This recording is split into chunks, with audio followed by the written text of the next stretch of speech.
Hello, everybody. North Carolina, come on and raise up. Dropping 100 on Tennessee. Am I going to stop giving them crap for missing the tournament? Probably not. Recording live from somewhere. This is One and Done. Get out the insurance cards, get out the copays. The office is open, my friends. Brought to you by drroto.com. It's time once again for everybody to come aboard that Green Screens media train. Welcome to One and Done, powered by drroto.com. Shout out, Doc. What up? I am your humble host. My name is Jay Heinrich, the conductor of the aforementioned Green Screens media train. Find me on X at Dr. William Cannon. Let's get right to two of the best in the business to do it, starting with El Capitan himself. He is the captain of the Green Screens media ship. Follow him on X at MC Holland 34, the OG Money Mike. That's Mr. Mike Holland. What it do, baby? Yo, what it do? What it do? I'm doing great, man. I am looking forward to tomorrow's slate, man. It's going to be fun for some Friday night action. And then, I'm looking forward to moving on past today's DK slate, although the PrizePicks that we posted in our Discord, it did hit on that 3 for 3. So while it's a little fatter on that side, but you need to do some transferring from PrizePicks over to DraftKings tomorrow. But no, I'm ready, man. I'm excited. Sometimes you just got to move that money around a little bit, make things happen, make things happen, And of course, last in the intros, but first in your hearts, find that man in those Twitter streets at Fantasy Nav. He's Eric the Blue and the Baron of Bread of Green Screens Media. That's Eric Romoff. What's happening? Man, pumped to be here and ahead of this this first DK slate of the month of December. I can't believe that we're already into a new month. The slate that we covered last time out was a fantastic slate to be contrarian, and that's kind of my lane, right? So most of my builds didn't get there, but I had one weird one that basically covered me for the, like Mike mentioned, been absolutely stacking up this paper on the PrizePicks streets. You can find that in the drroto.com Discord. You can also find that here on YouTube. We usually post them as shorts. So make sure that you are subscribed. Make sure you're checking out all the content that we're putting out. And we've got a couple of familiar names, or at least a couple of familiar folks popping up here in the comments. Samuel the Sniper checking in right off the bat. Little Auburn chatter. What about that Auburn win against Virginia Tech? Broom going bananas.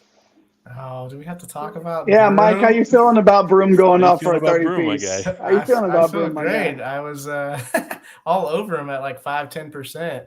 And, I finished 10th in the what are they calling it now? The King of the Bracket tournament on DK. I had him in there and fumbled it because I had a good lineup and tried to get the Arkansas guys. It was a mess. And, I ruined it. But I still finished 10th in that one, and I was able to play plus 30 on DK for the slate with a lot of Janai Broom. So he looked great after coming off the bench the previous game. And, absolutely dominated Virginia Tech. So, shout out Sam the Sniper and those Tigers for sure. Who else we got, Eric? And we've got at least a new name here in the live chat. We got Anthony checking in. Apparently, Anthony's usually catching us on the playback, but here rocking with us live. Nice. Welcome in, Anthony. It's going to be a fun What's one. up, Anthony? Thanks for dropping that line. We greatly appreciate that. We hope you have hit those like and subscribe buttons. And if you haven't, Anthony, or if any of you haven't, and we see you out there in the lobby hanging out, hit those like and subscribe buttons. Leave us a comment in the live chat, or later on, if you watch it like Anthony usually watches it later, not live, still leave us a comment. Just say hi, what up, junk up the deuce, whatever. Fire emojis in the chat for Mike. We're gonna do it all night. Yeah, here it comes. Fire. Yeah, we do it. We're gonna get him. We'll get him there one time tonight. I promise you that. Make sure you follow us all on X. Make sure you follow at Get Green Screens on X, as well as the show page at One and Done CBB, and also follow us at Get Green Screens over on TikTok. Eric mentioned about our prop bets and our prize picks and things like that we will post. Sometimes it's on YouTube, sometimes it's on TikTok, sometimes it's on Twitter, sometimes it's on both, all three, whatever. You got to follow it. to get all that good green screen info here from your one and done guys, your broskies in basketball, coming to you live on a Thursday night. Coming up on a Thursday, we are tonight, and we are getting into this 7-game slate tonight. And I want to go to you first, Mike, for your overview of the slate. Yeah, 7-gamer. Interesting, right? That when you get into these, it's not the 2-3 gamers that we really hate. It's not the 12, 14 ones where you have to score 1,000,000 points, but nice and tight 7 games here. Really tight on the pricing. Feels like the South Carolina George Washington game is going to be the one to really pay attention to and try to figure out how you're going to build your lineup to start. And pricing on the whole, that one's actually a little bit softer than the other 6 games. But outside of that game, it's kind of what can you kind of build around it. What games do you want to cross off? There's some lower totals than than we're used to the first couple of weeks of the season. So yeah, those are just my takeaways. Eric, man, what are your thoughts on this 7-gamer tomorrow night? Yeah, this slate is going to be the land of the big men. They got some top dollar options in that forward position. We've got Edey, we've got Dickinson, Jesse Edwards, Soriano, Klingon. All these guys are on the slate and all priced up to really match their early season production, right? So, mixing around these guys and figuring out which pieces to plug in is going to be critical. Secondarily, we've got Houston in a pace-up spot, and they are looking pretty reasonable in terms of their price tag, right? So probably have some exposure there, but on the other side, I mean, that could be a trap with their pace, right? They are getting paced up, but they like to keep things moving slow. So trying to figure out what to do with the Cougs is always going to be a big part of any slate that they're on. Last but not least, at least sitting out here a little less than 24 hours before tip, not seeing a ton of value on the board, right? So we're gonna have to get creative to get a little bit of salary relief on this one. Land of the big. Stop me if you've heard this before. Going to get some guard play, and that's going to be the key here because any one of those guys, 3, 4 of them might go off. But it's going to be those guards that you slot in there and where you spend a little bit less money and find that value that is so hard to find, as Eric was mentioning. This is not only a tightly priced slate, ladies and gents, but these lines from top to bottom there's only 10 points separating the lowest projected total and the highest projected total. We go from 139 to 149 between these 7 games. Everything is nice and tight on this slate. So we are going to do our best tonight to help you see those green screens. Let's dive into what we like to call our showcase games. Going to hit on a few games here for you, some of the better totals of the night, and really put a spotlight on some of those players in those particular games. We're going to start with UConn at Kansas.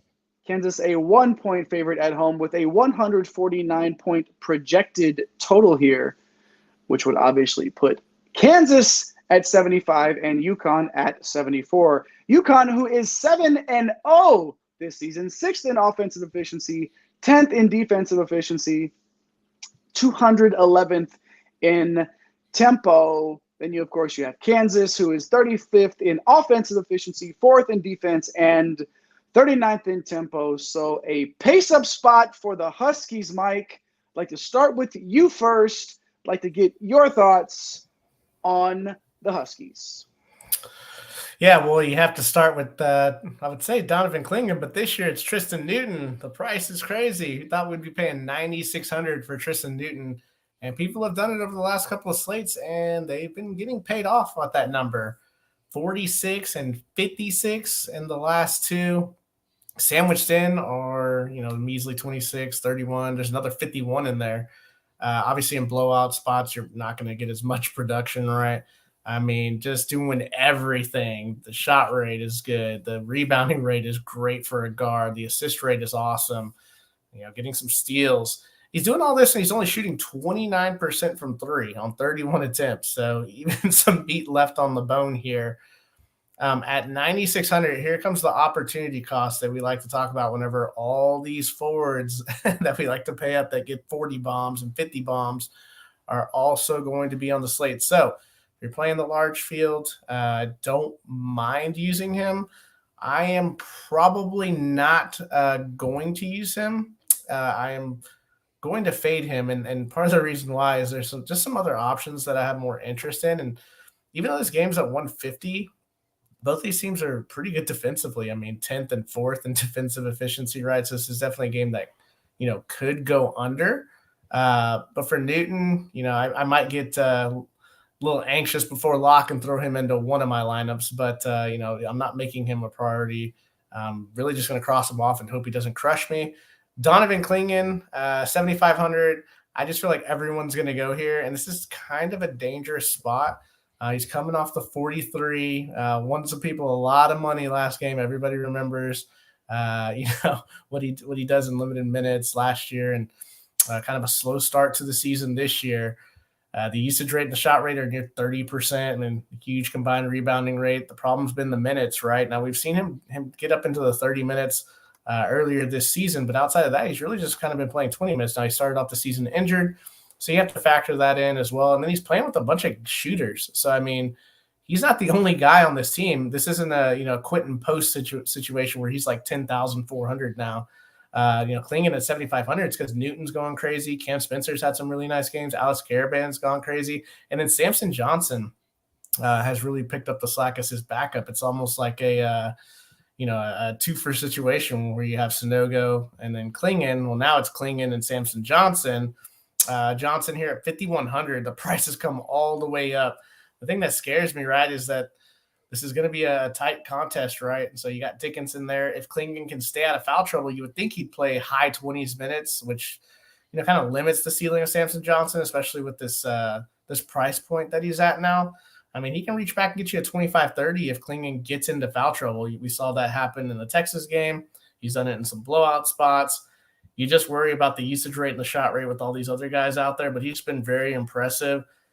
For me, if I'm prioritizing really anybody from this game, it would be Clingan, but I don't know that I'm that high on this team just based on the pricing. Like, you got to pay, 7,500, 7,700, 9,600 to get to some of these guys.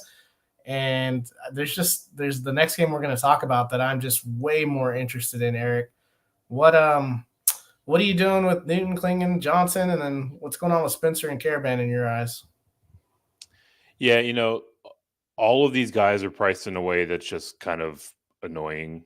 I mean, to think that we're talking about almost 10K price tag on Newton is just like mind-boggling. And, Clingan, I mean, he can get there, but he's not getting to that ceiling that you're quite looking for, at least consistently enough. Talking about some of the guys that you haven't touched on, I'll start with Cam Spencer, 7.7K. I mean, look, like he's put up a 41 this year, right? So like he's got some upside in his locker, but like there's nothing really to get excited about with regard to any of his rates. 3% steal is a nice little addition. The biggest thing for him, 48% from range. He's already attempted 46 threes, right? So like this is a guy that can boom or bust for you. He's going to be a low-owned GPP option. I kind of feel like there are better options on this slate overall. If nothing else with Spencer, like if you're stacking this game, he's kind of an interesting secondary piece, but I don't think he's like a standalone priority by himself. And honestly, you can kind of say somewhat similar things about Caravan, right? Like he's sitting there at 7K flat and he's fresh off of a 17 spot. So that means he's not going to be popular, right? Generally speaking. And the issue with him is as it is with these other secondary pieces, like so much of the usage goes through Newton, it goes through Clingan, that every now and again someone like Caravan can pop off, right? He put up a 37 3 games ago. Even that, like it's not slate breaking when you're talking about a 7K guy, right? So like both these guys, Spencer and Caravan, they're leveraged ways to get into the UConn side, but I don't think they hold a ton of standalone viability. Everybody's going to be paying up on the big man on this slate, right? I think you have to find a way to work Newton into a quarter of your lineups at least. Like, just get him in and find a way, because if he's that dude, you're going to be different, right? I don't think if he's he going to puts be up super 50, early 50, owned. yeah, see what those guys bust. Like, Yeah, exactly. Then Yeah. we're talking about a nice number there for you. But yeah, let's move on now to Kansas here. Let's move on to the other side. Mike, again, some high prices here. Obviously, the guy that I think is going to win the Wooden Award this year, Hunter Dickinson, coming in at 10K flat, but still not the price king because, well, you know who. But still, Hunter Dickinson, and a lot more to build off of for these Jayhawks. Yeah, 10,000 now. So, and maybe that's still too cheap, right? Like, I mean, this guy just goes out and gets 50s and 60s. A little worried about this spot, right? Just because you have two quality bigs. To say quality, one monster and then another quality big that he's going up against. So they're going to be able to throw some bodies at him. And then, Hurley, like, he may just say, you know what, like, someone else beat us. That's kind of what you need to do with Kansas. Like, they don't have a lot of outside shooting. We'll see if they kind of let him do his thing. But at 10K, yeah, I mean, I guess I'm still interested in, but it's kind of the same feeling with the Kansas side. I'm not like overly thrilled about it. I mean, like DeJuan Harris, I'm going to play him. That's just what I do when he plays in tight contests that are, pace up spots. So, I'll play some DeJuan Harris.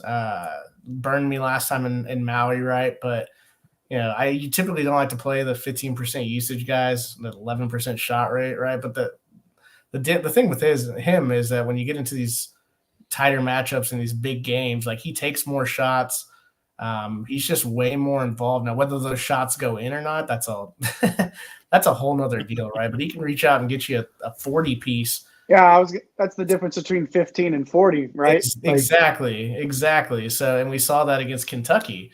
So I'll play him. He's not going to be owned at all because people hate playing him. But I'll have some Harris. I don't think I can play him by himself on the slate. So, McCullough and Dickinson, probably going to have to stack him with one of those two. I prefer Dickinson just because higher floor, I feel like, and I just, the upside, it just feels safer. He's going to have to do more for this team. It's all on his shoulders. KJ Adams, 6,100. I don't have any interest in him. John Furphy, like all these guys down here at the bottom, 3,400. It's really a 4-man race on this Kansas team to see who's going to get there. All these other secondary pieces, like, there are better value plays that are out there. So, Eric, man, McCullough's your boy. What are your thoughts on him on this slate? Prices are way up on all these guys. What's the deal? Yeah, I mean, why wouldn't he be my boy? I guess if you want to be reasonable, price is probably the answer. 8.8K is a pretty heavy price tag. But for me, like, McCullough is the kind of guy that can certainly pay that off, right? Like, his rates are off the chart, 27% usage, 28% shot, rebounds really well for a guard, 28% assist rates. I mean, he's a really good stacking option. Chips in a couple of blocks, which is nice for the guard as well. Shooting okay from range, right? So, like, McCullough, he can go out there and he'll carry 5, 6, maybe more X upside on any given slate. He does so much for this team, right? It's hard to not have him in the player pool, and especially in a game or in a slate where we're going to see forwards draw so much ownership, right? Like, he's a way to, pay up at guard and really have a different texture to your build overall. And then on the other side, a way to pay down at guard and to get a little bit more flexibility in your roster overall is Elmarco Jackson, 3.8K. I mean, his price has fallen dramatically, right? This is a guy that was in the 6Ks a couple of games ago, right? So, he's another way to get into this game, right? Like, especially considering the price tag, you're getting a lot of flexibility with the rest of your build. You can't hang your hat on a ton from him, right? Like, that 16 last game was nice. He had a 14 in his recent game log, but he's also got some single digits in there, right? So you're rolling the dice, but at that price tag, and especially in a slate where there's not a ton of value, I mean, it might be a necessary evil. Mike, you were talking about having to play Harris with somebody else in this slate, and that had me thinking along the lines of when the slate is this tight in terms of the totals in every single game, do you consider stacking heavier on some of these and taking a shot that one of them is just going to be the one that explodes? Or do you just sort of sit back and play it normally, just from a perspective of like, because all of these totals are so tight? Yeah, I don't know that this is the game that I would do it. Like, if you look tonight, like one of the lowest totals on the board tonight was Butler and Texas Tech. The game went to overtime. The score was like 90-88.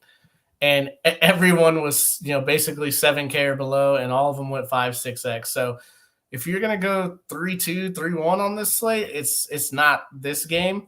Going 3-1, 3-2 in this one, you're hoping everyone hits 5X. Like, 150 is still, 75, 74. Like, that's not a ton of stats that are going to be, pushed around, even on an over when everyone's priced 7K or above that you want on UConn. And then the two guys that you want on Kansas are almost 9,000 and above. So, yeah, I mean, when I play Harris, I will play him with Dickinson. Mm-hmm. I don't know that I necessarily need to run it back. I don't think I do. I will have some Klingon run backs.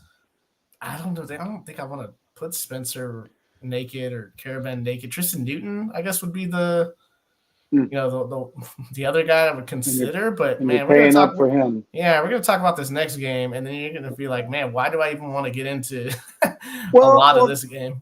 Yeah, and that's what I thought you were gonna go there when you were talking about other games, because everybody on this next game that we're gonna cover is significantly cheaper from a top to bottom perspective. Like the top guy for George Washington and the top guy. Okay, so the top guy for South Carolina is is like 7,100. So it's like it's a lot different to get in with the same total as the first game. So let's do that now. Let's hop into the George Washington South Carolina matchup here. George Washington 9-point underdogs to South Carolina.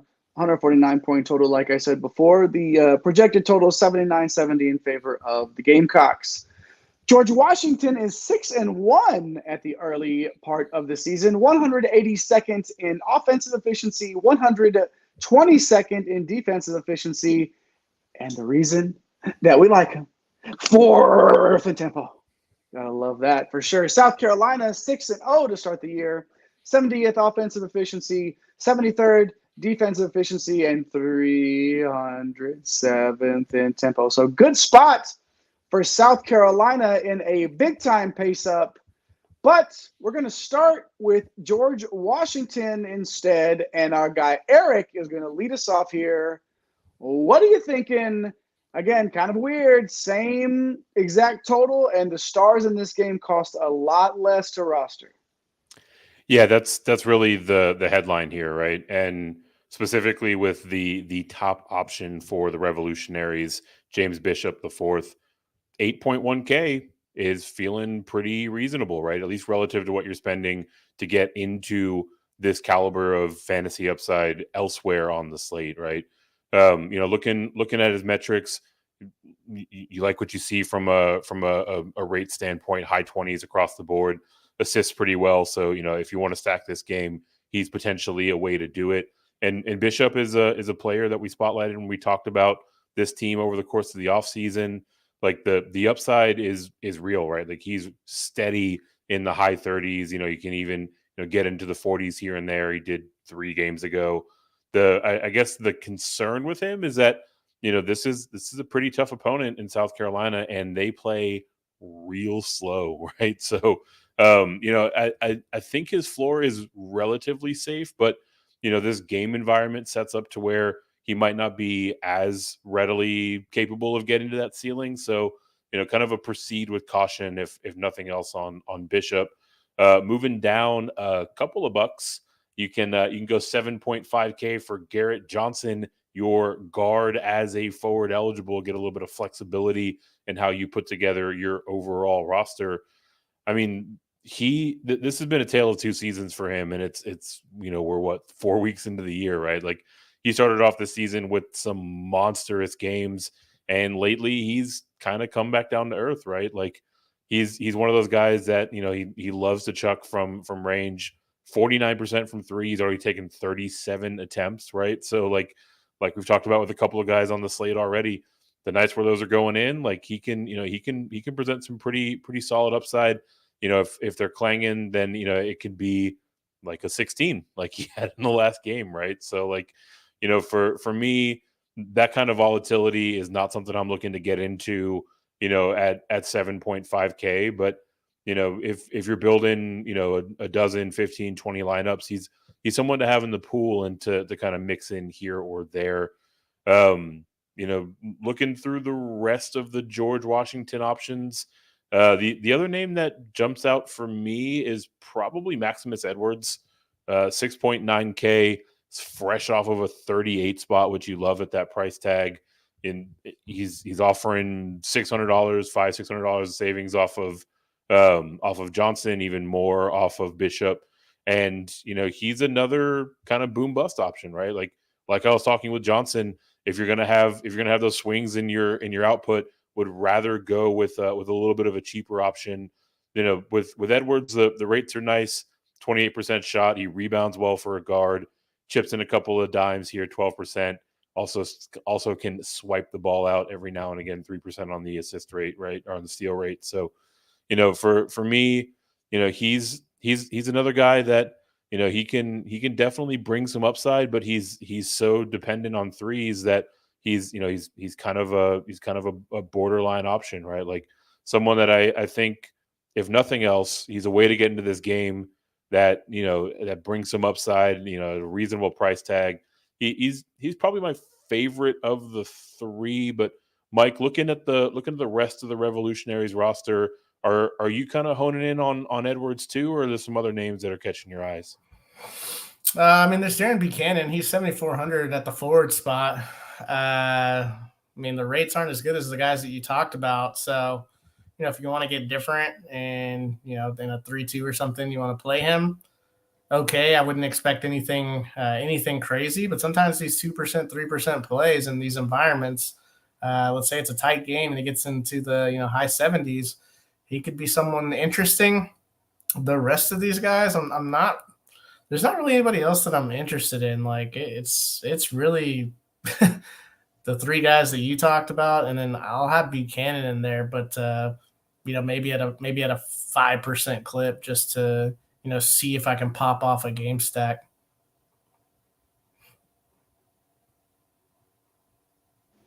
There we go. We got back in there. You know, Edwards for me, I almost have to play him. I don't know, man. I'm thinking mixing him in almost half of my lineups. The boom. We talk about a boom bust, right? The man has a 51. I know. Okay, we don't want to chase the game log. I know. But you see the ceiling, and it's salivating. Oh my gosh, love me. And then the name Maximus Edwards. Let's go. Oh, name. Mike. What about Maximus Edwards or Garrett Johnson or Bishop? You know, what about those guys? Do you have a particular ranking that, you know, you sort of put them in? Is Edwards your favorite as well, like Eric said? Or? Yeah, I would say price adjusted, Edwards is probably my favorite, being a $1,200 savings off Bishop. Bishop's probably my second favorite just because he's the best player on their team. They may even be 1A, 1B by the time I start making lineups. But I want to get one of these guys in. This is a juicy game to get into.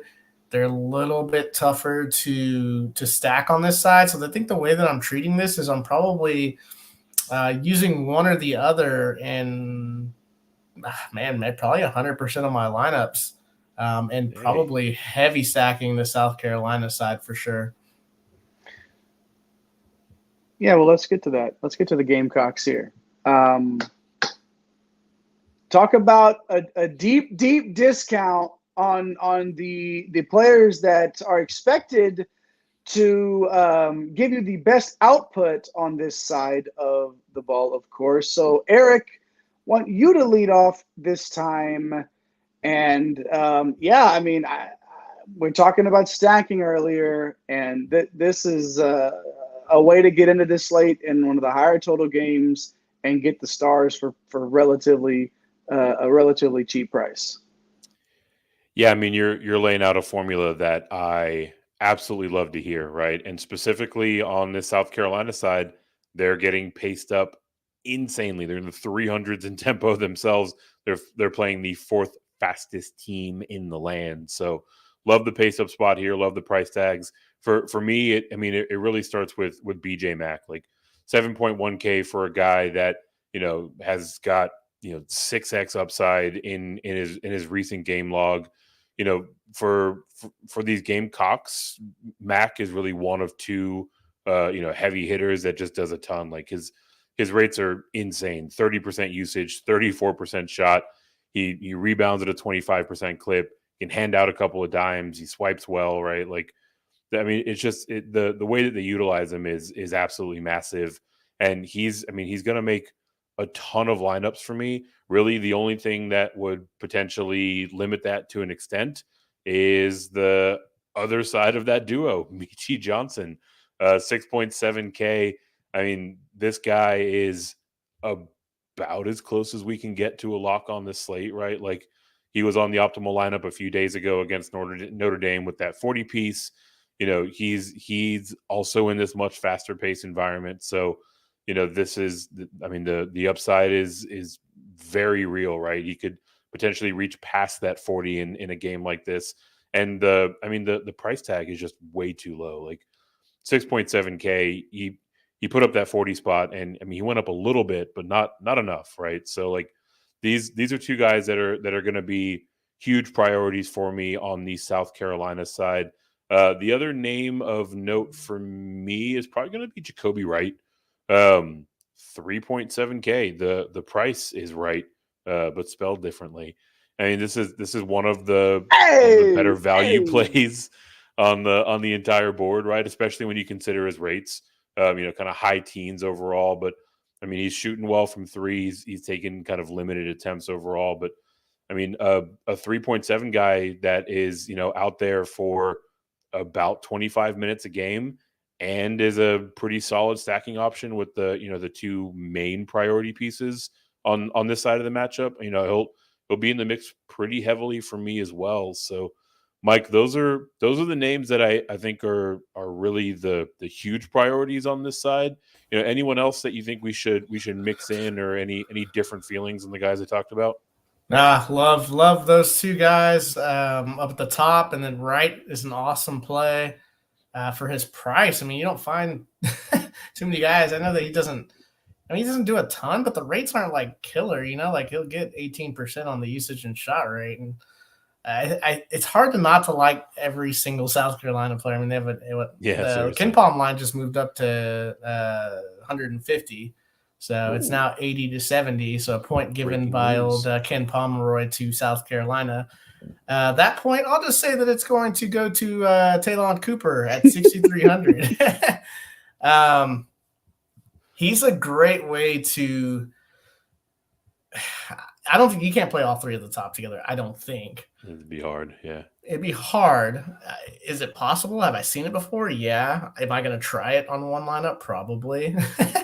On like a 4-1 in case they go for 88 points. I'll try it. Dude. I'm saying. I mean, you never know on these slates, man. The heavy stack of 4-1. But for Cooper, man, now you start to see the usage, right? Like 16% here. It's coming down, only a 15% shot rate. Started his career off at Morehead State. We played him a little bit at Minnesota, but he just didn't shoot the ball there. He's more of an assist guy where he has a 30% assist rate. When he does shoot it, it's typically threes. He's got 17 attempts. He's shooting 41% from three. So that's why I do like him as a stacking partner where you have, Mack and Johnson, 12 and 16%. Maybe you can double dip there. So I do like maybe playing Johnson or actually, switching out Cooper Johnson, maybe like 20% of the time, playing them both with Mack on one. And yeah, that's really how I'm going to get my exposure. I really want a ton of BJ Mack. I want to play Michi Johnson a ton, but he's going to be one of the most popular player on the slate.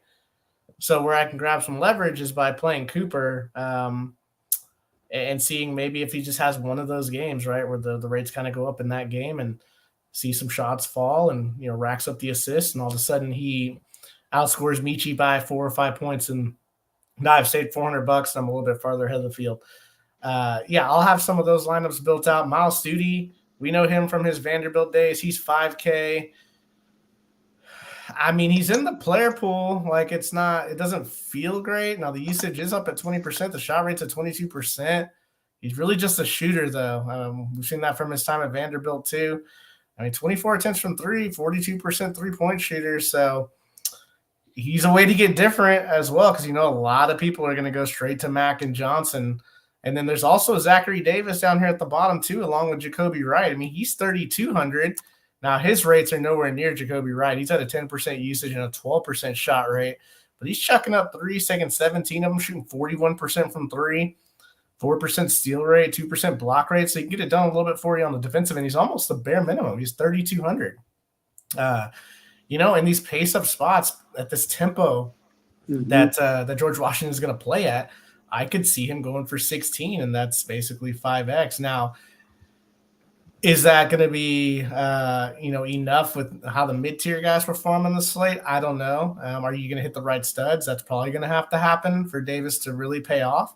But, all of these guys, Jay, there's not – I wouldn't – if you played any of them, I wouldn't be like, oh, why are you doing that? So – literally, all these guys are in play. I scratch my head a little bit at Studi, but I would understand it. I wouldn't be surprised if he dropped a 27. So yeah, he's got 2 games in his last 5 where he was 5X this price. I mean, it's not like it's not in the bag. Personally, my eyes lit up when Eric said BJ Mack, Michi Johnson, and Jacoby Wright. Just think of Mack, Michi, and Wright. It's like a law firm. And you can play them all together on this slate for what do we got there? That's 13-8 plus. That's 17-5. So you get those 3 players in this slate, which is in now the highest total in the slate, by the way. You can get in 3. I've been begging for a stack here. I've been begging for a stack in the slate, and I think we just found it. If you're hanging out with us, got something for you here. Drop this in the chat. Who is your favorite play from South Carolina? Who do you think is the one that we should be keying in on here? Are you paying up for one of those guards? Are you stacking like me? What are you doing? Drop in those comments, or if you have a question about that or anything else, drop that in the live chat too. Drop it into the comment section later on. If you're not watching live, like our guy Anthony usually does, but he's here live tonight, baby. Anthony. Live and in living color. Hanging out with your broskies in basketball here. You know who I forgot? I got at the real Napier. Make sure you follow him too over on X, and you're going to see him on YouTube on the shorts. You're going to see him over at TikTok at Get Green Screens as well. On all that stuff. Looks like somebody is anxious to get in there. Michi. Anthony. There we go, Anthony. Yeah. Michi. He's on the right track. Man. Love me some Michi for sure. Yeah, I think of all of the 3 that I mentioned, if I'm not playing all 3 of them, or even 2 of them, if we got to pick one, I think I'm going Michi as well. Gentlemen, you have where are you going? He's going to be 65%, and it doesn't care. Matter. Yeah, it doesn't matter. That's the beauty of this game too, right? Like you don't have to pick just one. Michi and friends. Michi and friends. Yeah, exactly. Michi and friends. Eric, do you have one way or the other here? Yeah, I mean he's going to be a huge part of every build that I have in place, right? I think for me, it really is a matter of Michi and right, like getting different based on who I pair him with is really going to be the decision for me on the South Carolina side. Totally understand. Thanks, Anthony, for dropping that line in the chat. If you are hanging out with us and we see you watching in that lobby, 7, 8, 9, 20,000 of you, who knows? I can't tell. It's that fuzzy math sometimes we get in there. But we see you hanging out in the lobby. drop something in the live chat for us. Anything you got, just say what's up. We will flash it up there, and we would love to hear from you. And if you're liking what you're hearing and liking what you're seeing, tell the broskies and broskets in basketball in your life about your boys here at One and Done. Smash those like and subscribe buttons to show us some love. Like Anthony, hopping in that live chat. Love it, man. Thanks a lot. Thanks for doing that. Moving on now to, oh man, St. John's. And guess where they're going? Country road, take me home to the place I belong. West Virginia, who is an underdog at home here with the 145-point projected total. St. John's actually projected to come out ahead 73-72, according to those old Ken Pom projections that Mike just mentioned are moving constantly. But right now we're sitting at 145 for this total. Let's talk about St. John's first because, of course, we're going to talk about St. John's first. They're 4-2 so far this season. Yeah, they're working it out. They're figuring things out. The St. John's is not a team that I'm overly concerned about. We've talked about a lot of teams 6-1, 6-0 to start. St. John's will be fine. These numbers are beautiful. So much talent on here. 48th offensive efficiency, 96th defensive efficiency, and 59th in tempo. All super, super numbers. And then, of course, never change, St. John's. No kidding, right? And then, of course, the Mountaineers of Morgantown, 3-3 to start the year with the 176th offensive efficiency, 61st defensive efficiency, which is not surprising at all, and then 282nd in tempo. Going to go back to starting with the captain.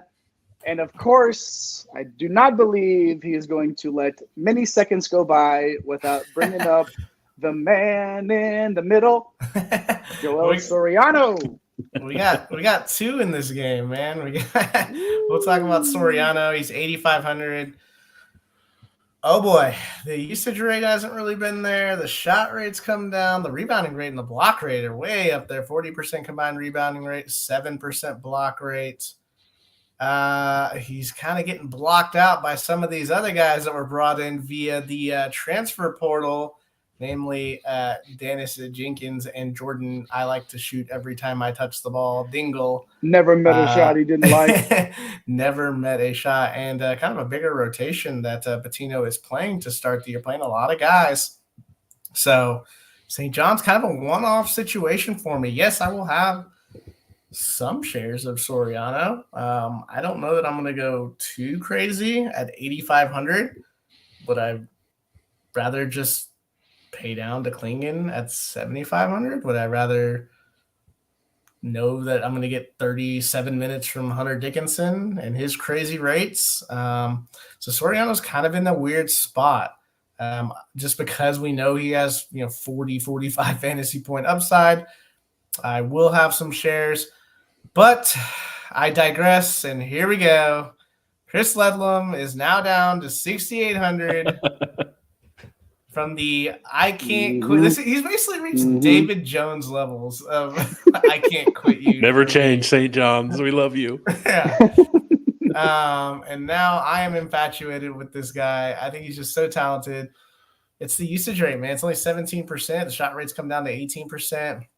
But he does do a lot for this team. Combined rebounding rate is up.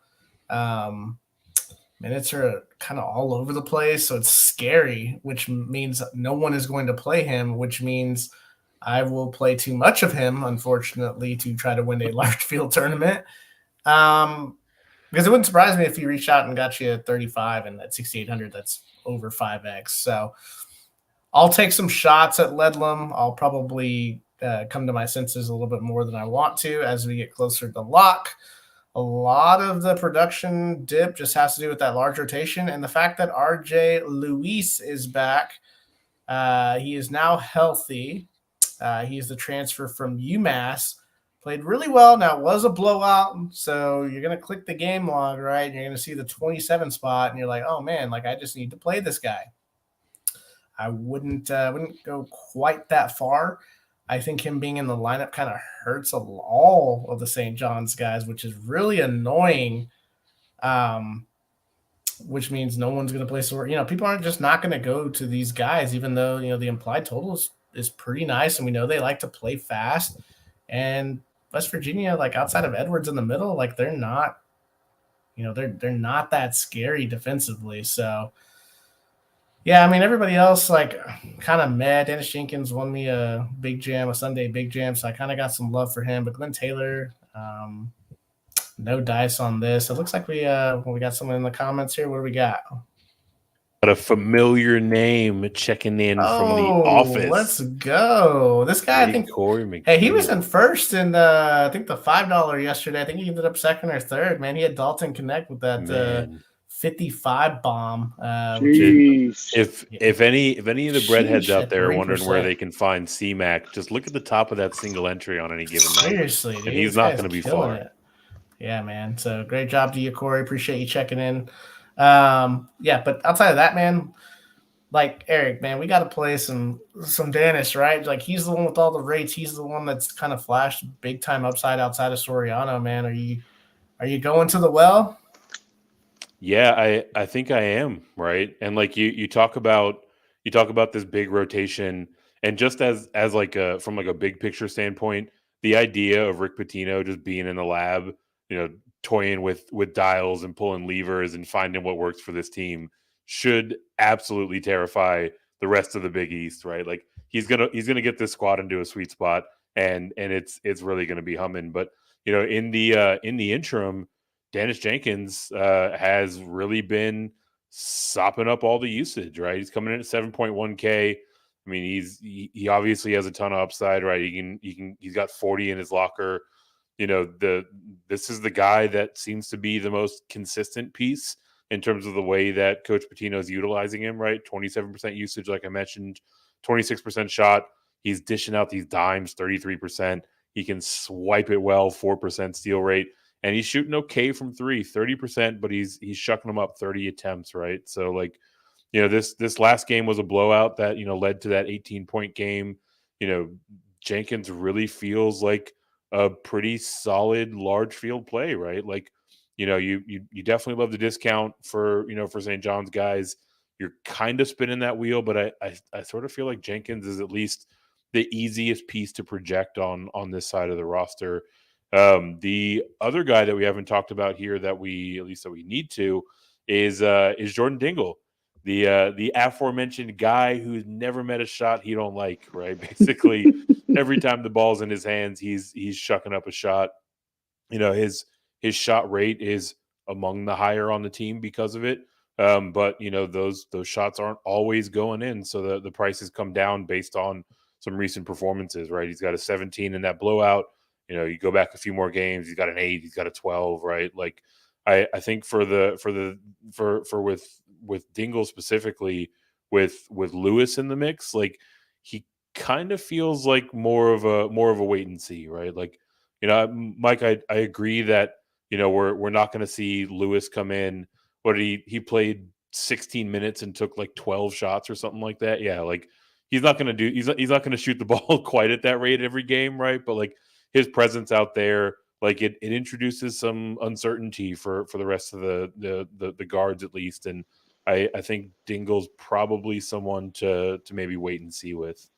Here's the deal. Jenkins is going to have the ball in his hands every single possession. Okay? Like if we're getting into this game, and this is what's going to bother me about St. John's all season. Like there's so much talent here and there's so much ability.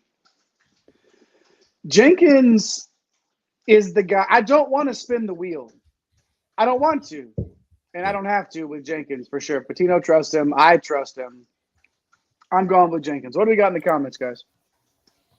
We got Myron back, ready to jump over to the Mountaineers side. Like Seth Wilson at 4.2K. Yeah, let's talk about that side, Jay. Yeah, we're gonna hop in there right now, Myron. Good to see you back in the comments, man. Thanks a lot for doing that, like you always do. It's always greatly appreciated what you bring to the table, doing your part in the Green Screens media universe for sure. Let's move on to the Country road. All right, I already did it once. We're good. West Virginia. Mike, I'm going to start with you again here. Here's the guy that you were talking about, one of the guys you're talking about on the other side of the ball, other side of the court, however you want to phrase it. That's you got to look at paying up for, and that's Jesse Edwards. Yeah, 9,500 Jesse Edwards doesn't feel great, especially with Soriano on the other side. But yeah, he has to do everything for this team. Like him and Quinn Slazinski have to do literally everything because this roster fell apart into the weeks leading up into the season. We don't have to talk about everything that happened, but we know he got 50 fantasy point upside in his bag, right? So I'm a little worried just that the playing defense on Soriano, sometimes he gets into foul trouble. When he doesn't get into foul trouble, like he just nukes slates, like when he plays 37 minutes. But man, like he's having to do so much that he's tired at the end of the game. So I mean, an 11% assist rate for a guy that, you know, has to do everything, a 7% block rate, like over 30% combined rebounding rate, 26% usage. Like, I just wish the price was closer to Soriano, but you understand why, because he is, unlike Soriano, he has who has a bunch of pieces around him that can go off for 5x every night. Like West Virginia, the reason why they go off is because there is no one else. They have to play these guys. So Quinn Slazinski at 7,300.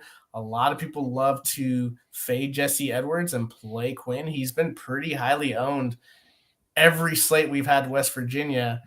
And outside of the first few slates, he's kind of been average. Like you're getting, like he's basically a cash game lock. Yeah. He's going to play 30 minutes. He's going to shoot the ball a ton, 27% shot rate. He's going to chuck a ton of threes. And that's what's annoying about all these guards is that Edwards and Slazinski are doing all the heavy lifting offensively. They're snatching up all the rebounds. They're even got a 31% combined assist rate. So, like, it's not like you're getting these guards that are, you know, going out breaking down defenses and things like that. And that's what frustrates me. And maybe I'm slightly tilted on Seth Wilson because he was on my lineup the other day and had a chance to take it down and didn't quite get there. So, it's really for me, it's like, get me a little bit of Jesse Edwards, play some Slazinski, but not, I want to be underweight on the field for tournaments, at least cash games and double ups. Like you just click his name when you open the, when you open the app. Other guys down here, like Kobe Johnson's okay, but Josiah Harris, I mean, he's 4,900. I mean, now you start to see like a huge dip in usage, 15% usage rate, shooting 20% from three. I don't know. It's probably not for me. Ofri Nave, he's there, but he gets taken out like every 3 minutes. You'd be like, oh, he just got to put back, and then he comes out of the game for 6 minutes. So it's like 14% usage rate with him. The price has come up. It was a lot more fun when he was 3,700. He's not a lot of fun. I guess, Eric, like Edwards, Slazinski, and then some Kobe Johnson and some Seth Wilson. I guess I don't mind it. What's your take on those guys? Kobe, 6.4K, and it's kind of tough, right? Like with him, like Edwards and Slazinski are really, just dominating all of the usage, right? So like it's kind of hard to feel great about Johnson. Like he's got some upside, right? He's got a 36 in his locker. You'll certainly take that at 6.4K. He's on the court a ton, right? Like this is a guy that's consistently in the mid to upper 30s in terms of minutes. He feels like more of a large field play. But I mean, he can go either way, right? Like he can really hurt you with one of these floor games like that 11 that he put up a couple games ago, or he can reach back and get into the mid 30s and you're feeling fine. And then burying the lead all the way to the end, Seth Wilson at 4.2K. I mean, the story with him is like the recent production, the minutes, like that's what's led to this price tag, right? 4.2K is reasonable. I think the story for Seth Wilson, like it's hard to come by a guy that's going to have 20% plus shot rate in the low 4Ks. He hands out some assists pretty well for a forward. Contributes in a few different areas for this team.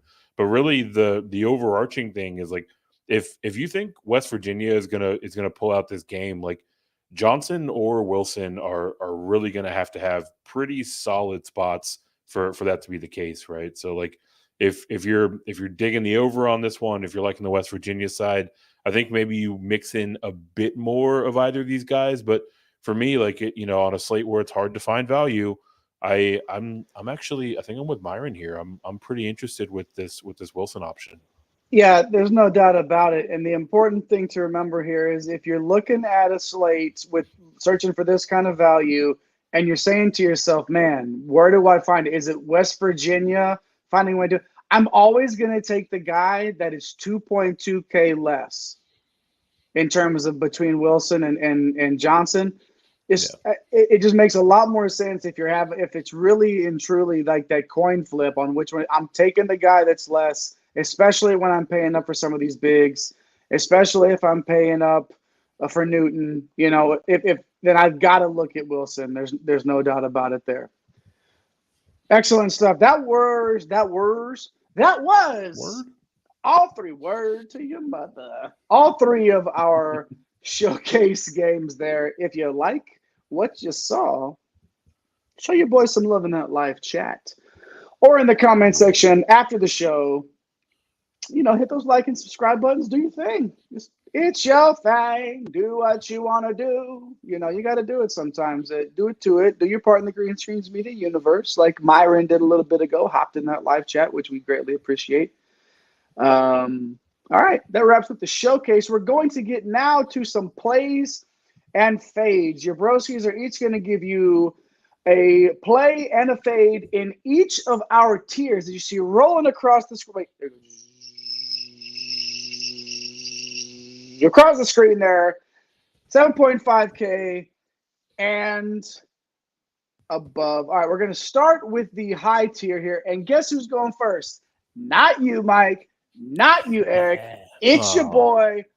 I'm going first, and it's because I want to bring up Jamal Sheed, the Cougar guard, traveling to Xavier Shed. Excuse me. Yeah, of course. God, you know what? Jamal Shed going to take the Musketeers to the Woodshed. Awesome floor here for him. Great cash game, double up play, 5x tourney upside. Obviously, a pace-up spot there with Xavier being 57th in tempo. 25% usage, 22% shot rate, 46% assist rate. And with the Musketeers being past the 300 mark in opponents' assists per field goals made, 324th, actually, he's going to rack up those assists. And 7% steal rate. You love that he can chip and dip, like our guy Eric likes to say. All right. Got to do it here on my fade. Edie. I had to do it. I got to do it. 11K flat here. It's hard to pay this much for one player. Like, is 5X a possibility here? Sure. Has he put it up yet? Has he gotten there yet this season? And is the spot against Northwestern it? I mean, he did have 37 fantasy points last year against Northwestern. I don't know, man. I mean, how do you say no to Zach Edey? God. I think you got to, though. Yeah, it's tough, man. I think you got to, man. I think you got to. All right, Mike. Shed is my play.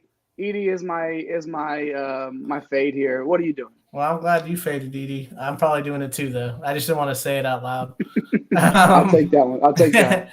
Yeah, it's a tough matchup on the road at Northwestern. Like, you said it, man. Like, if he goes for 30, you said he went for like 37 or 38 last year against them. I mean, if he gives you 42, I don't know that's not enough. So for me, I'm looking at Lipsy, Taman Lipsy from Iowa State. It's kind of crazy to pay this price for him, but he's going to DePaul, and DePaul doesn't doesn't do anything. So it's a great matchup. I mean, basically going to give you a 40. I would say he's the best like high tier cash guard for sure. I mean, high usage, high shot rate, 35% assist rate, 5% steal. He's hitting that Jay Heinrich line for threes, 35% on 23 attempts. He's not going to have that much ownership, I don't think, because of all the stud forwards. Like, people are going to get to those guys. There's also Newton, who's been nuking the last couple of slates, and he's $800 more. I don't know. Maybe people will find a way. Sharps will probably get to Lipsy, right? Just based on what he's been doing and his floor. And then I'm going to fade Brooks Barnheiser, man. Like, this is another guy I cannot believe he's at this price. Like, these two guys, if you'd have told me they were over 8,500, I would have been like, what happened at the beginning of the year? But they played well. He's 8,900, and that just takes out all the upside for him. Like, okay, if he gets a 35, like, cool. Like, that's 4x. Tough matchup against Purdue. It's like, I would just spend my money on one of these forwards, right? Like, it just I'd get a $400 discount and play Joel Soriano at 8,500. So yeah, tough to play Brooks Barnheiser for sure. Eric, man, what say you on your picks to click and your pick to fail? Yeah, I'm going to go to two sides of the same coin, and that's the Maryland game against Indiana. My play, I'm going to go with Jahmir Young, 8.4K. I mean, look, it's a tough road environment. It's a tough matchup, right? But if you have to play someone from the Maryland side, like I think he's the one. And it really boils down to the specifics of this matchup, right? Indiana is 338th in opponent 3-point percentage, or allowing people to make those 3-point shots. And Young takes a ton of them. He's got 41 attempts on the year. He's almost at the Jay Heinrich line, 34%. Indiana also 309th in opponent assist per field goal make. Young has a 30% assist rate, right? So like, it's a tough spot, on its face. But you think about the ways that you can beat Indiana, and I think that Jahmir Young is in a strong position to take advantage of those. And therefore, on the other side, my fade, Julian Reese, 8.2K, the forward.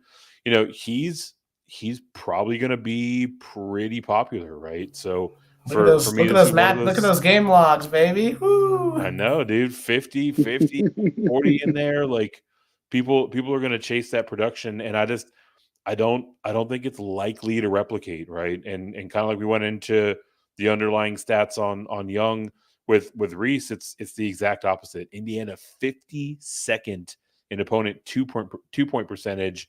I mean, Reese is a guy that lives in the paint, right? Like, they can absolutely clog up that lane. They can give big men nightmares up there. I mean, he's just going to be on the spin cycle all night. Also, Indiana are massive, right? Like, all over the course of the transfer portal season, all over the course of the offseason, we're talking about another 7-footer, five-star, former McDonald's All-American that's heading to Indiana. So Julian Reese is probably in for a long day at the office tomorrow. Might not be the most popular pick, but I think that he is a clear fade. It's one way or the other with that game, right? It's Young is going to go off and Reese is going to struggle, or Reese will just absolutely just find a way to get up, another 50 spot. A lot of people I think are going to go to him too, just because he's been going crazy. But look at the competition. He's been going crazy. Now he's going to Indiana. They got some bigs that can stop him. Like, you're playing Malik Renew as a power forward, and Indiana starts him at the 3. So, like, you're going to have Kello Ware in there. Like, you're going to have, Geronimo Sparks off the bench. Like, it's going to be a lot of bigs to throw at him for sure. And they've shown it all year they can stop that production. You talk about the land of the bigs. That team itself is literally like half of it.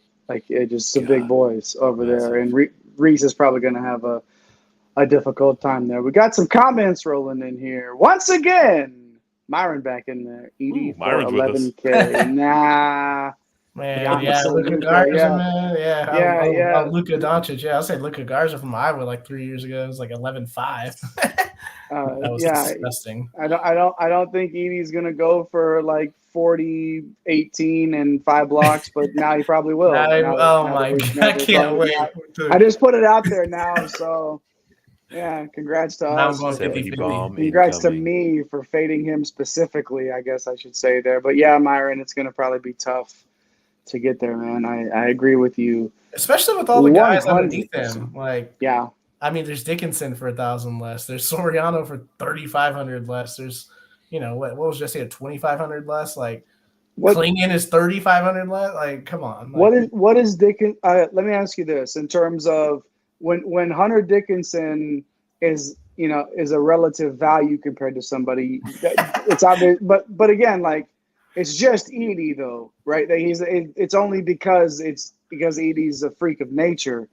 So what do you think in terms of like percentage tomorrow that Edie is going to be owned, and like how does that affect your mindset when thinking about spending up for Hunter Dickinson?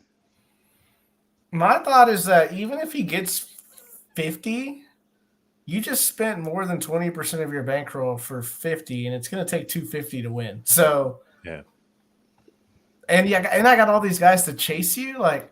If Dickinson puts up a 46 and you have an 50, it doesn't matter. Like, if Jesse Edwards puts up a 42 or Soriano puts up a 42, like, Edie is going to have to reach back and put up a 55 or 60 to, like, destroy you.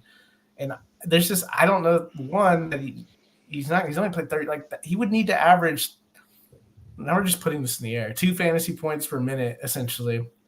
And he's on the road too, at a Northwestern team that is pretty tough. Like they just they'll knock you around. Like you talked about Coach Collins, man. Like he's done an excellent job.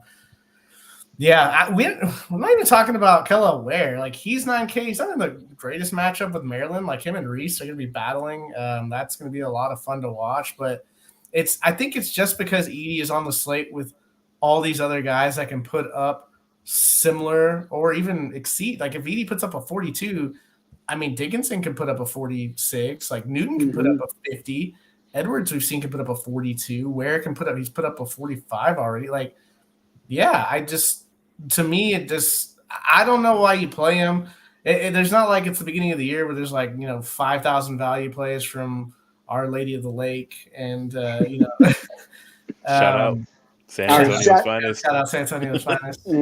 Yeah. So, I mean, are you guys with me? Like, Eric, it's crazy. 11K. Like, I mean, look, Dickinson's averaging more fantasy points per game.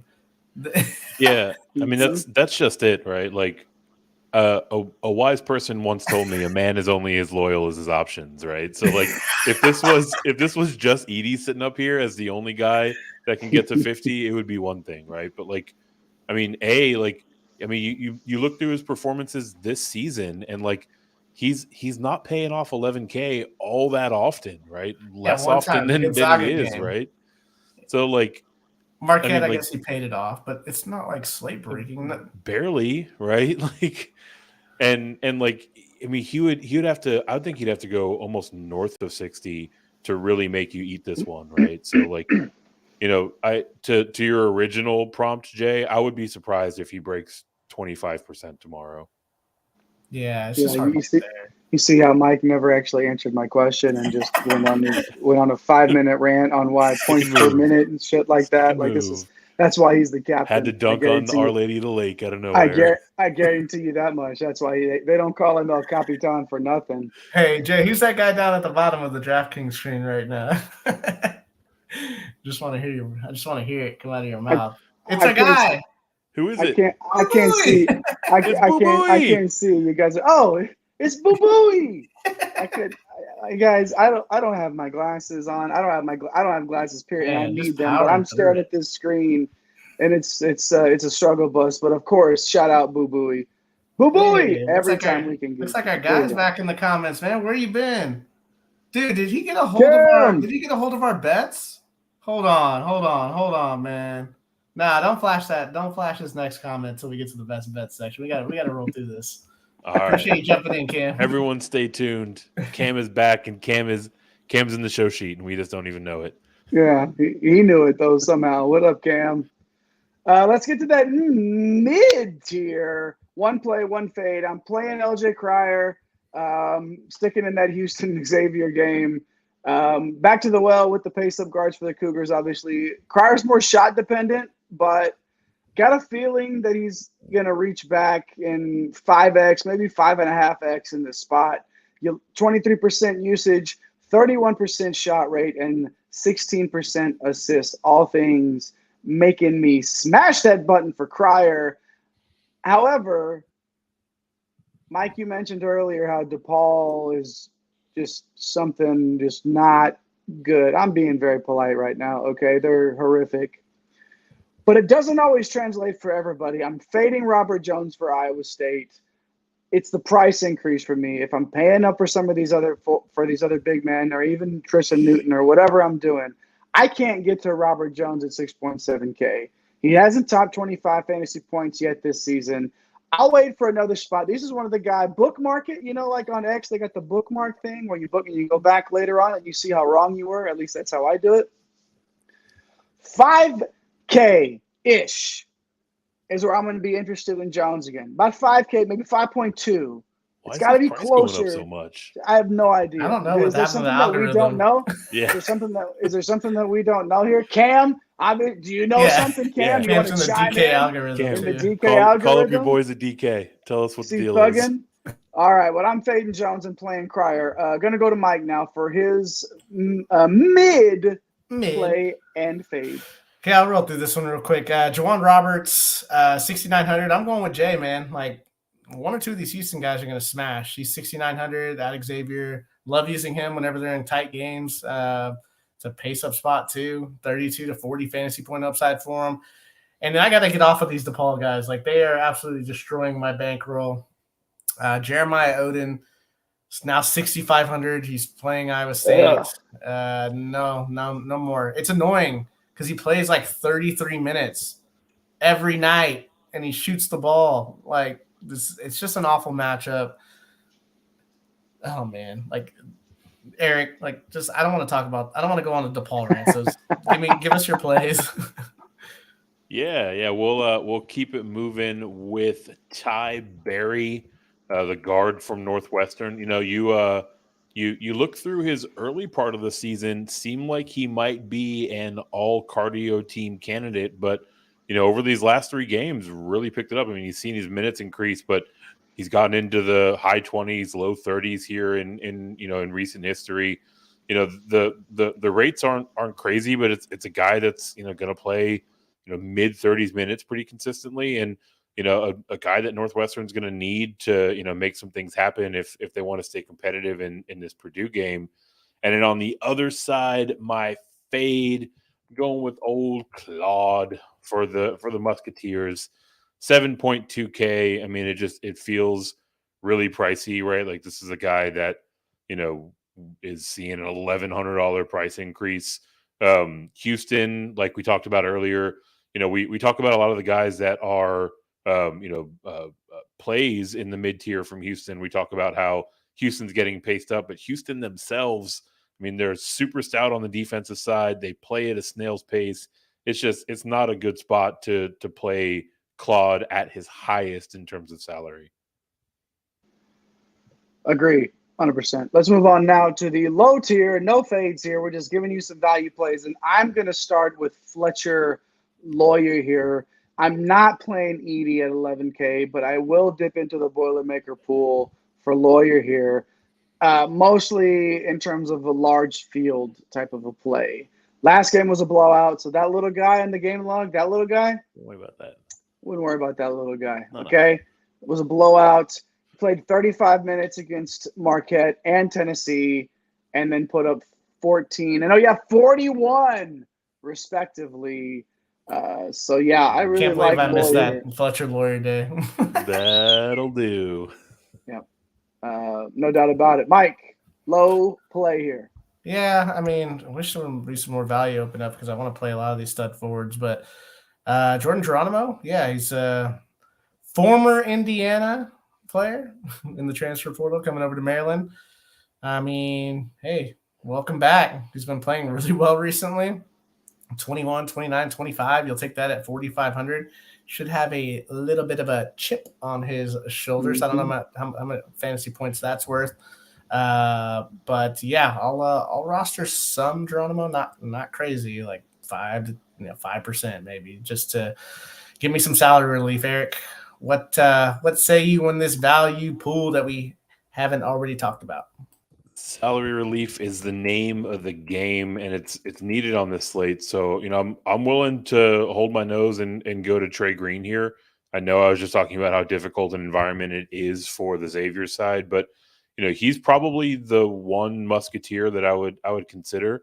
He's been fantastic in limited minutes, right? This is a guy that's in the high teens, low 20s, but is almost right around that, 1 fantasy point per minute kind of range.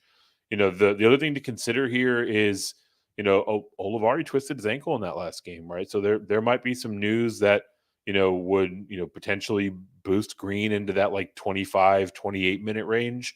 And at that price tag, that would be fantastic. Even if he sticks in this kind of low 20s range, I mean, he's a way to get some salary relief, and we need it.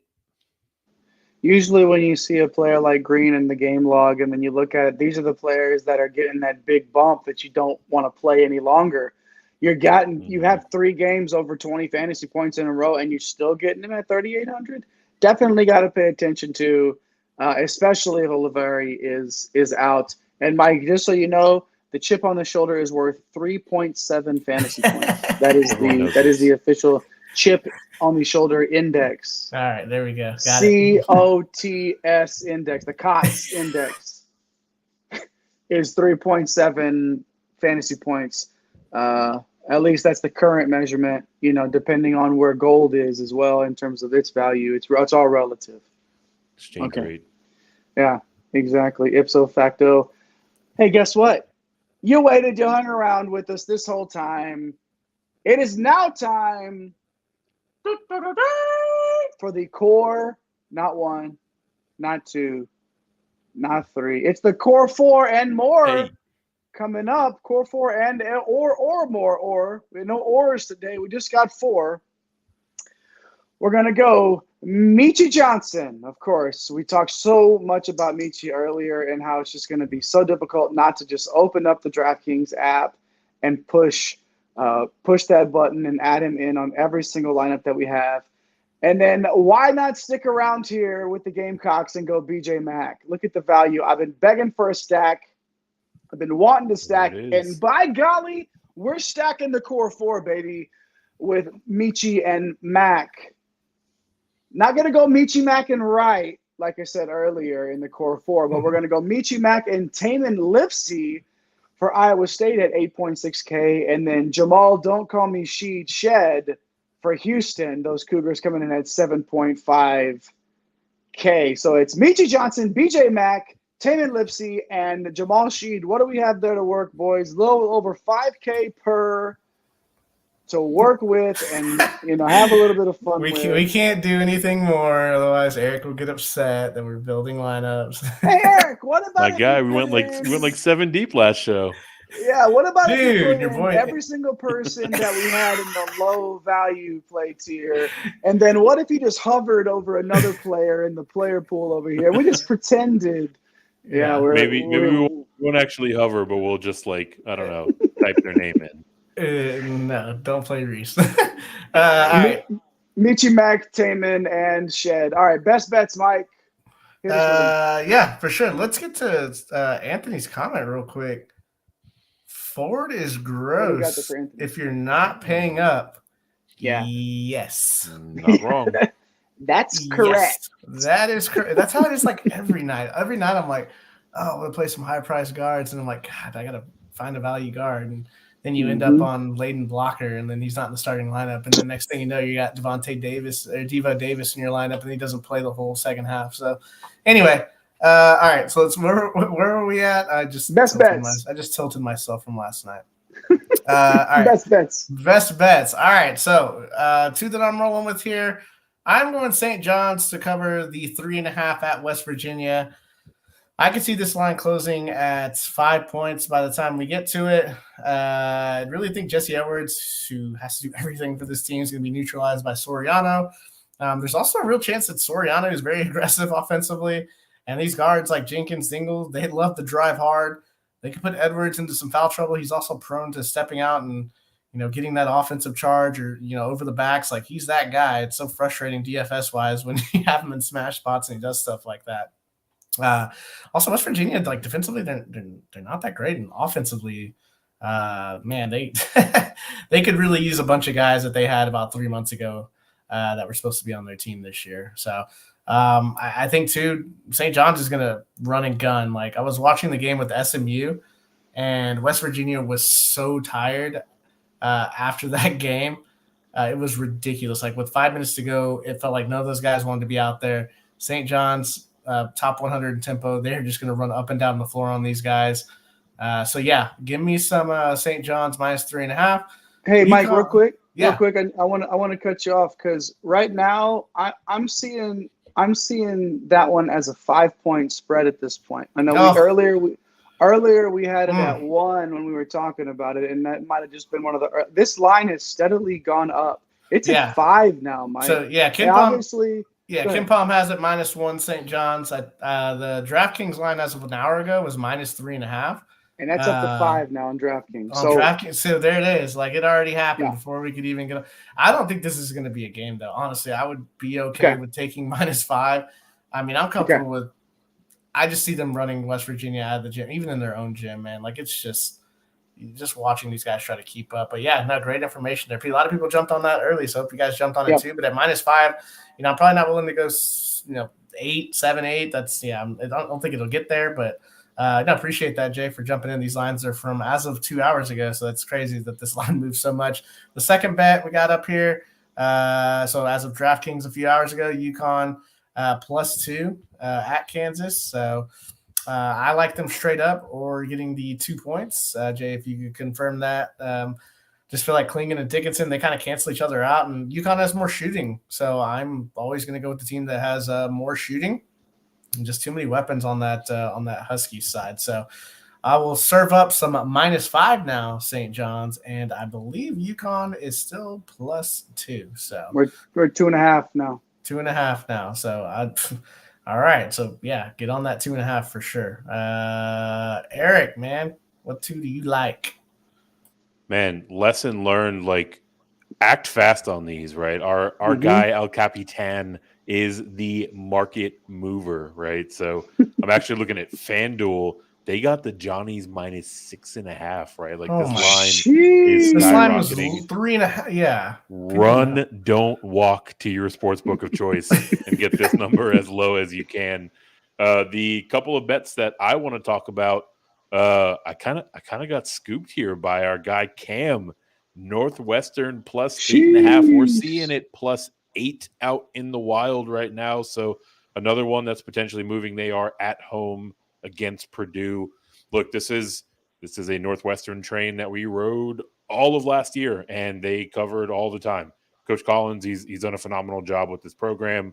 Northwestern, they can certainly hope to contain Edie. Boo Booey can have a big game, and I think this line might even be moving further down, right? So another one to hurry up and get to your sportsbook of choice. We at +7 now, Jay? Yeah, +7 on DraftKings for Northwestern. So run. Yeah. We're just taking them straight up. I honestly think they're going to win this game. So hot take. It's worth a look. And at +7, you're probably well into the 220s at that point, right? So it'd be nice and juicy. Yep. And my last best bet, going to go to the LSU Tigers, laying down 14 points at home against Southeast Louisiana. I mean, this is one that they should realistically win by 20 plus, right? Like, LSU's strength is their size with Baker and with Reed, right? Like, Southeast Louisiana is 354th in average height, right? Basically a bunch of guys that are about my size trotting out there. About 300th in defensive efficiency, 330th in effective field goal percentage, second to last in the country in assisted field goals allowed. Like, I mean, there really isn't a case that you can make, a cogent case that you can make that this one stays competitive. So, like the Tigers here laying the 14 points at home. That's the only one that we talked about today that was steady. It's still at 14. And Northwestern is a juicy plus 240. If you're taking it, we are riding. Yeah, that's right. Man, We're all I cannot riding. believe Right, that true. St. John's line, man. That's You said on Makes sense. FanDuel it was 6.5. 6.5 on FanDuel. Get on the draft. If it's still, you said 5 right now on DraftKings, or 5.5. Because if you get it for 5 on DraftKings, you should go get that right now. It's 5. It's 5 right now on DraftKings. A 1.5 difference between that's crazy. Yeah, go get the 5 right now. If you didn't get the 3.5 earlier, you're just coasting right at this point. Yeah, no kidding. Go hop on it. All right, that's the core 4 and more, including the Broski's favorite bets of the night, and I'm going to have them close it out. First, going to our guy Eric for some closing thoughts. First and foremost, there is so much of an edge when lines first drop, whether it is betting lines, whether it is PrizePicks, right? Like the early bird gets the worm when it comes to college basketball. It feels like some of these lines makers and books are kind of just guessing, right? So stay tuned, be ready to act fast. We're trying to get the information out to you as quickly as possible. And looking at the slate, right? Like, Mike kind of talked about it earlier. Every time that we think that we're going to pay up at guard, it's pretty rocky at forward, right? Like forward value is a myth. I'll plant my flag here 4 weeks in. It just doesn't exist, right? So trying to find, maybe an opportune spot, a play or two where you can pay up at guard and still get one of those top forwards in. That's probably where I'm heading as we walk into the slate tomorrow. But hopefully some value opens up and we can get a little bit more creative with our builds. Little comment from the captain here before we sign off. Go Wildcats. Now, yeah, I don't know, man. Like South Carolina's going to have a big game, so I'm not opposed to, everyone's going to go there though. So that's the thing you got to know. So being different sometimes by even going to a 4-1, mixing up some of the 3K guys, using Studi, using Cooper, and maybe you get a Michi bust. Like he's busted before at 19s and 20s. Like it's not out of the realm of possibility. And you want to have some opportunity, especially if you're playing single entry and you're playing one, like don't do it. But if you're playing mass multi entries, like find the other way to get on the other side, because it's a lot easier to play against 35% than it is against 65%. So. Looking forward to tomorrow's slate. It's going to be fun, man. Like I'm excited for these matchups in general are just fantastic. Yeah, we were talking about it earlier. I do love it when these totals are all this close, and that somehow, some way that leads to close basketball games, and that means the maximum amount of fantasy points being scored. So make sure you hit those bets. Doing pretty good so far this season over here on One and Done, above the 58% mark, something like that. We'll have the number for you next show, and we'll update it and give that to you next time around. Last thing, Jay, because I just the Ken Palm line is still -1 for St. John. So, like, I rarely see where Ken Palm is 6.5 on FanDuel. Like that, maybe we're doing it wrong. Somebody showing up for West Virginia that we don't know about. Someone got a waiver. Sorry, just thought it was weird. Someone got a waiver. Yeah. Mid-season, another mid-season waiver. I swear, somebody's gonna be starting conference play and getting a waiver. I mean, we're gonna be on the other side of Merry Christmas. Here's your waiver, and that's how I wanted to end this show, was a waiver rant. Thanks a lot, Eric. Appreciate that. You know how to get your boy going here. There it is. It's up on the screen. 15 and 11 clip so far. 57.7%. That ain't too shabby rolling with your boys here on One and Done. 58%. I'll take that all day. PrizePicks is probably even higher. Hey, Cam got St. John's for -5 earlier tonight. If he gets to 10. Middle him. Dude, Cam knows his way. He knows his way around. Yeah. Cam, man, you should have got 3.5, broski. Dude, they don't call Five will you C do, thugging though. for nothing. Yeah. They don't probably call him C thugging at all. I mean, it's probably just us, but that's okay. We appreciate you, Cam, and we appreciate Myron, Corey, Anthony, and Samuel the Sniper as well for hopping in that live chat and hanging out with your boys. My name is Jay Heinrich. I am the conductor of the aforementioned Green Screens Media train. That is Mike Holland, El Capitan himself. That's Eric the Blue, the Baron of Bread of Green Screens Media. Follow us all on X. Follow at Get Green Screens and at One and Done CBB on X. Follow at Get Green Screens on TikTok. Follow at The Real Napier on X. And follow your boys all the way down to get this bread. Thanks for stopping by the office. Get your fantasy prescription by subscribing to the channel and checking out drrodo.com. And until the next visit, be well and take care.